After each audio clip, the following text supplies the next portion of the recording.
परमेश्वर कबीर जी ने गरुड़ से कहा कि आप पहले अपने स्वामी श्री विष्णु जी से आज्ञा ले लो कि मैं अपना कल्याण कराना चाहता हूँ। एक महान संत मुझे मिले हैं, मैंने उनका ज्ञान सुना है, यदि आज्ञा हो तो मैं अपना कल्याण करा लूँ। मैं आपका दास नौकर हूँ, आप मालिक हैं, हमें सब समय इकट्ठा रहना है। यदि मैं छिपकर दीक्षा ले लूँगा तो आपको दुख होगा। गरुड़ ने ऐसा ही किया, विष्णु जी से सब बात बताई। श्री विष्णु जी ने कहा, मैं आपको मना नहीं करता, आप स्वतंत्र हैं, आपने अच्छा किया, सत्य बता दिया, मुझे कोई ऐतराज नहीं है। हे धर्मदास, मैंने गरुड़ को प्रथम मंत्र दीक्षा 5 नाम कमलों को खोलने वाले प्रत्येक देव की साधना के नाम दीक्षा दी। गरुड़ देव ने कहा कि हे गुरुदेव, ये मंत्र तो इन्हीं देवताओं के हैं, ये तो इन्हीं ब्रह्मा विष्णु महेश के मंत्र हैं, अमर पुरुष का मंत्र तो है ही नहीं। परमेश्वर कबीर जी ने कहा कि ये इनकी पूजा के मंत्र नहीं है, यानी मैंने तुझे जो 5 मंत्र दिए हैं ब्रह्मा विष्णु महेश के, ये इनकी पूजा के मंत्र नहीं है, ये इन देवताओं को अपने अनुकूल करके इनके जाल से छूटने की चाबी है, इनके वशीकरण मंत्र हैं। ये देवता हमें यहाँ की भौतिक सुख सुविधा प्रदान करते रहेंगे यदि हम इनके नाम का जाप करते रहेंगे, तो इनकी साधना करते रहेंगे। तो जैसे मजदूर अगर मजदूरी करता रहेगा, फैक्ट्री में काम करेगा, तो मालिक मजदूरी देता रहेगा। हम उस मालिक की पूजा नहीं कर रहे, हम तो मेहनत कर रहे हैं और मेहनत के बदले हमें वो पैसा दे रहा है। तो गुरुदेव ने कहा कि ये 5 मंत्र इन देवी देवताओं के जो मैंने तुम्हें दिए हैं, ये इनकी पूजा नहीं है, ये इनकी साधना है। साधना में पूजा में रात दिन का अंतर होता है। ये इनके वशीकरण मंत्र हैं। जैसे भैंसे को आकर्षित करने के लिए यदि उसको भैंसा भैंसा करते हैं तो वह आवाज करने वाले की ओर देखता तक नहीं। जैसे कुत्ते को कुत्ता कुत्ता कहेंगे वो नहीं देखेगा, भैंसे को भैंसा भैंसा कहेंगे वो नहीं देखेगा। अगर उनसे लाभ लेना है, उनको वश में करना है, आकर्षित करना है, तो उनका एक मूल मंत्र है, बीज मंत्र है। भैंसे को धीरे से कह दो, उर्र, तुरंत कान खड़े करके देखेगा कौन पुकारा मुझे, क्योंकि उस शब्द से वो आकर्षित होता है, वो उसका बीज मंत्र है। कुत्ते को कुत्ता कुत्ता कहो, कोई असर नहीं पड़ेगा।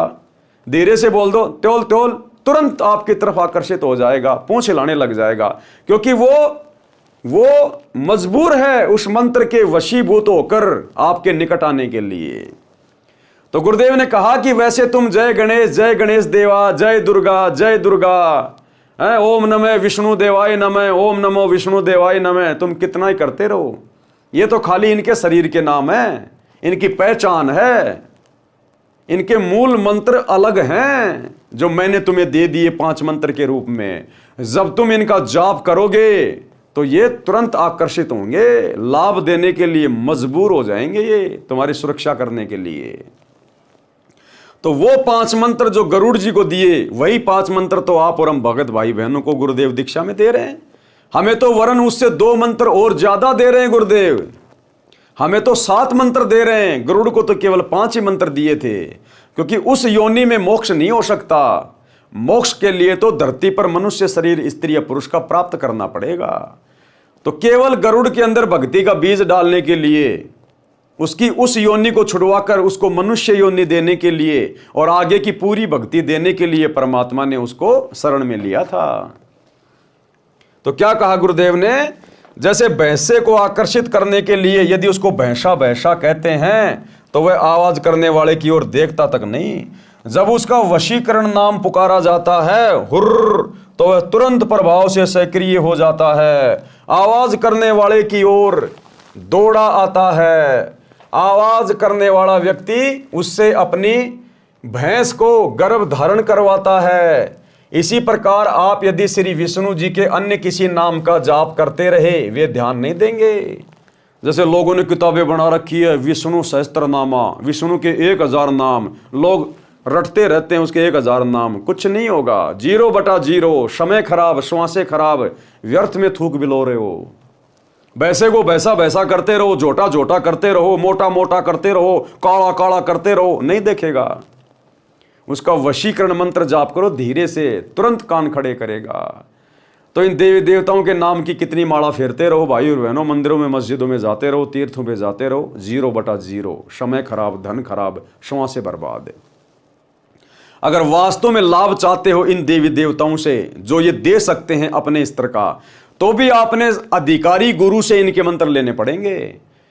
और अधिकारी गुरु वर्तमान में धरती पर एकमात्र सतगुरु रामपाल जी हैं, इनके अलावा कोई दीक्षा देने का अधिकारी नहीं है।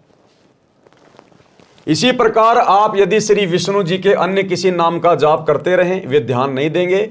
जब आप इस मंत्र का जाप करोगे तो विष्णु देव जी तुरंत प्रभावित होकर साधक की सहायता करते हैं। वे देवता तीनों लोकों पृथ्वी, स्वर्ग तथा पाताल के प्रधान देवता हैं। ये केवल संस्कार कर्म लिखा ही दे सकते हैं। ब्रह्मा विष्णु महेश अपनी तरफ से ना किसी का अच्छा कर सकते, ना किसी का बुरा कर सकते। ये तो बेचारे नौकर हैं, ये तो काल के अधीन होकर अपना कार्य कर रहे हैं। देवी पुराण में 3रे स्कंद में खुद श्री विष्णु जी स्वीकार कर रहे हैं कि हमें तो हर प्रकार से देवी के अधीन होकर कार्य करना पड़ता है। तो ये किसी का कुछ नहीं कर सकते, ना भला ना बुरा। इनको ऊपर से जो आदेश आता है ये केवल उतना ही कर सकते हैं। जैसे मैनेजर अपनी जेब से किसी को तनख्वाह नहीं दे सकता, ना किसी की तनख्वाह को काट सकता। मालिक ने ऊपर से जितनी तनख्वाह बना के दे दी मजदूरों की, उसका काम केवल बांटने का है। तो ये तो एज ए मैनेजर हैं ब्रह्मा विष्णु महेश। परमात्मा जिसके भाग्य में जो लिख देता है, केवल ये अपनी ड्यूटी अदा करते हैं, इससे ज्यादा इनके हाथ में कुछ नहीं है। ये केवल संस्कार कर्म लिखा ही दे सकते हैं।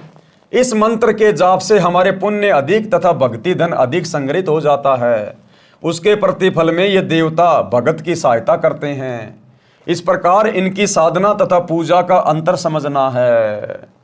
अर्थात हम इनकी पूजा नहीं कर रहे इनके मंत्रों का जाप करके, हम तो इनकी भक्ति कर रहे हैं, यानी साधना कर रहे हैं, इनके मंत्रों का जाप कर रहे हैं। जैसे हमने जमीन